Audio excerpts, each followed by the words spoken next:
회사가 당신을 가족이라 부를 때 조심하십시오. 진짜 실력자들은 지금 조용히 짐을 싸고 있습니다. 회사에 충성하는 사람이 가장 먼저 도태되는 이유, 지금부터 말씀드리겠습니다. 국내 주요 IT 기업 몇 곳이 동시에 같은 공지를 띄운 적이 있습니다. RTO, 즉 리턴 투 오피스, 사무실 전원 복귀 명령입니다. 코로나 이후 자리 잡은 재택근무를 폐지하고 다시 매일 출근하라는 지시였습니다.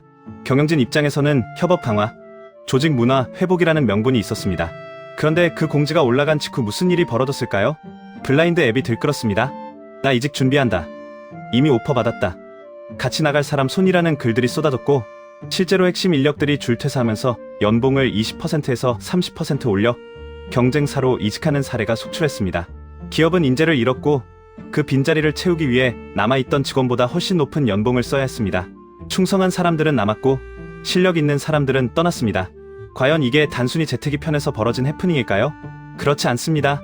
이것은 노동시장의 구조 자체가 바뀌었다는 신호이고, 그 구조를 먼저 읽은 사람들이 자본주의 논리로 회사를 응징한 사건입니다. 세상을 움직이는 돈의 원리를 설명합니다. 자본주의 생존법 실전자본주의입니다. 이 현상의 뿌리를 이해하려면 경제학 개념 하나를 먼저 짚어야 합니다. 정보의 비대칭성입니다.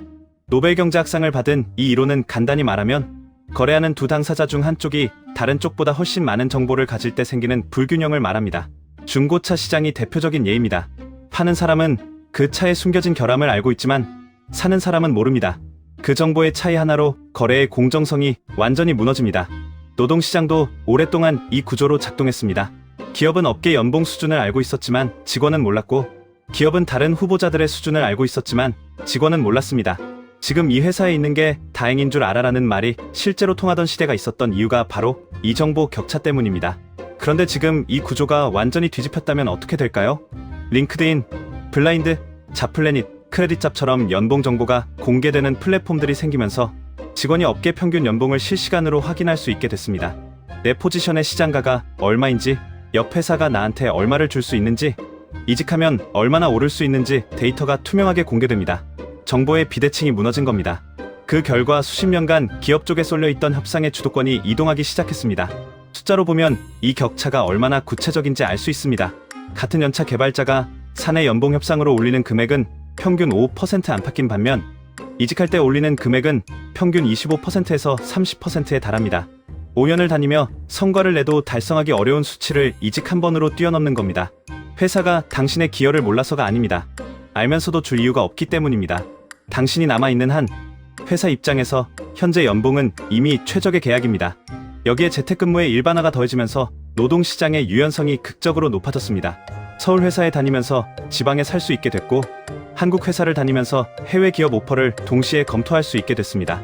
예전에는 이직이 곧 이사를 의미했습니다. 물리적 이동 비용, 생활 기반의 변화, 가족의 동의까지 필요했으니 이직의 문턱이 높을 수밖에 없었습니다. 그런데 지금은 노트북 하나면 됩니다. 이 변화가 인재 시장에 만들어낸 결과는 명확합니다. 재택이 가능한 포지션에는 지원자가 몰리고, 전면 출근이 필수인 포지션은 인재풀이 급격히 줄어드는 현상입니다. 기업 입장에서 재택 허용은 연봉을 올리지 않고도 경쟁력을 높이는 수단이었는데 RTO로 그 카드를 스스로 버린 셈입니다. 그렇다면 기업은 왜 굳이 출근을 강요하는 걸까요? 표면적으로는 협업 강화, 조직 문화 복원입니다. 하지만 그 이면을 들여다보면 다른 논리가 있습니다. 직원이 사무실에 있어야 통제가 쉽고 눈에 보여야 관리가 됩니다. 그리고 더 중요한 것은 직원이 재택으로 일하면 다른 회사 일을 병행할 수 있다는 기업의 불안감입니다. 실제로 오버이플로이드라고 불리는 현상, 즉 두 회사에 동시에 풀타임으로 취직해서 연봉을 2배로 받는 사람들이 실리콘밸리에서 먼저 확산됐고 국내에서도 조용히 퍼지고 있습니다. 기업의 RTO 강제는 이 흐름에 대한 방어 본능입니다. 그런데 이 선택이 만들어낸 결과는 아이러니합니다.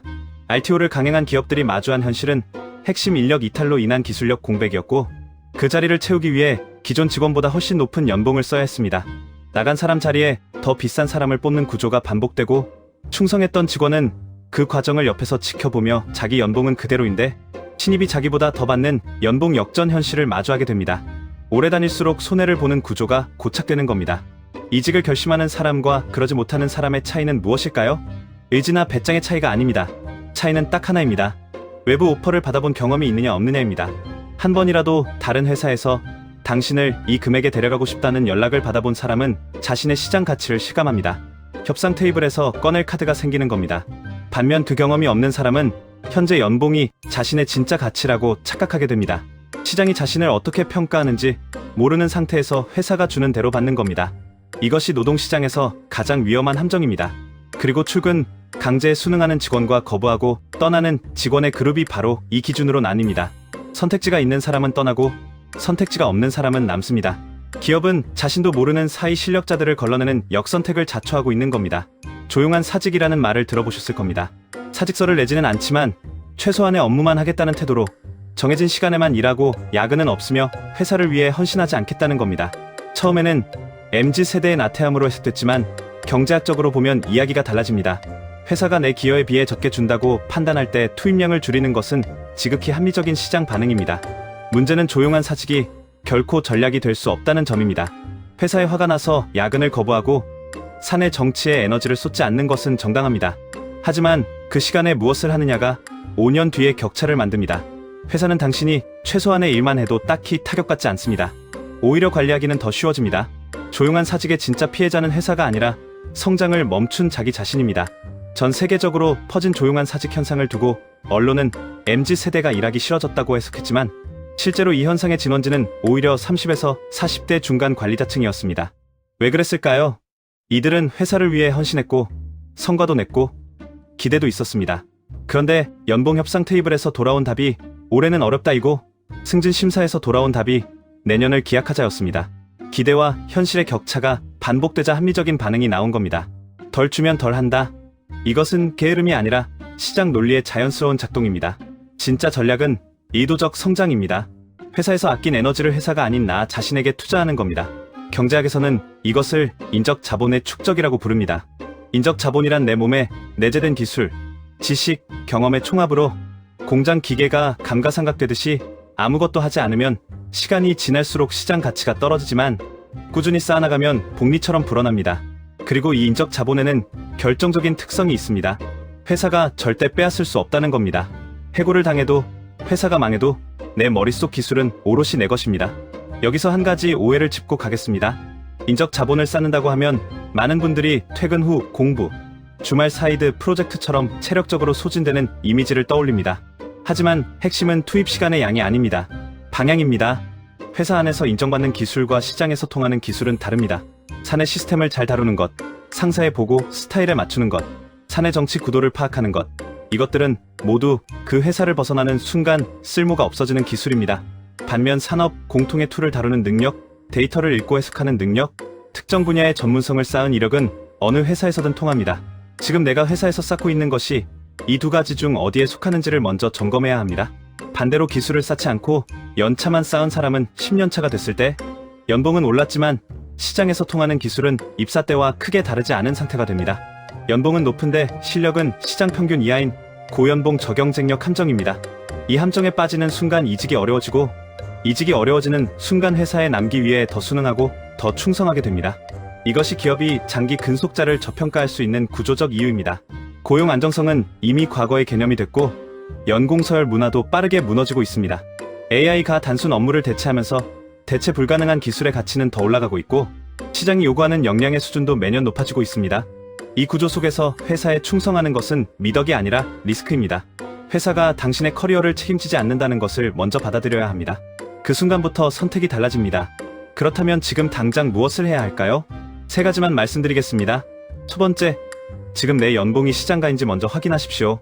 크레딧잡이나 블라인드 연봉 정보를 통해 같은 연차, 같은 직군의 시장 평균을 확인하고 내 연봉이 20% 이상 낮다면 회사가 정보의 비대칭을 이용해 나를 저평가하고 있는 겁니다. 두 번째, 이직 의사가 없더라도 1년에 한 번은 외부 면접을 보십시오. 오퍼를 받으면 현재 회사와 연봉 협상 카드가 되고 오퍼를 못 받으면 지금 내가 어디에 서 있는지를 알게 됩니다. 오퍼레터 한 장이 연봉 협상 테이블에서 수백만 원짜리 무기가 된다는 걸 기억하십시오. 세 번째, 회사 밖에서도 증명되는 기술을 하나 만드십시오. 포트폴리오든 자격증이든 외부 강의든 형태는 상관없습니다. 회사 안에서만 인정받는 능력은 회사를 나오는 순간 사라지지만 시장에서 통하는 기술은 어디서든 몸값이 됩니다. IT가 아니어도 됩니다. 마케터라면 성과 수치로, 회계사라면 자격증과 경력으로, 영업직이라면 매출 실적으로 증명하면 됩니다. 직군마다 언어가 다를 뿐 논리는 하나입니다. 시장에서 스스로 가격표를 붙일 수 있는 사람이 되는 것. 그것이 지금 이 시대 노동시장의 생존 원칙입니다. 한 가지만 더 드리겠습니다. 지금 말씀드린 내용을 듣고 나는 개발자도 아니고 IT 업계도 아닌데 라고 생각하신다면 오해입니다. 직군이 무엇이든 원리는 같습니다. 마케터라면 캠페인 성과 수치로, 회계사라면 자격증과 감사 경력으로, 영업직이라면 수주 실적과 고객 레퍼런스로 시장 가치를 증명하면 됩니다. 블루칼라 직군도 마찬가지입니다. 산업기사 자격증 하나, 특정 설비 운영 경험 하나가 이직 시장에서 협상 카드가 됩니다. 언어는 달라도 논리는 하나입니다. 시장에서 내 값어치를 스스로 매길 수 있어야 한다는 것. 그리고 그 값어치는 회사가 정해주는 것이 아니라 내가 쌓아가는 것이라는 사실을 잊지 마십시오. 회사는 당신의 가족이 아닙니다. 회사는 당신의 노동력을 구매하는 계약 상대입니다. 계약에서는 감정이 아니라 가치가 기준이고, 충성은 미덕이 아니라 협상력 없는 사람이 선택하는 마지막 카드입니다. 지금 이 순간에도 시장 논리를 이해한 사람들은 조용히 자신의 몸값을 올리고 있습니다. 그 흐름의 주인공이 당신이 되어야 합니다. 자본은 흐르지만 당신의 가치는 축적되어야 합니다. 실전자본주의였습니다. 오늘 영상이 되었다면 구독과 좋아요 부탁드립니다.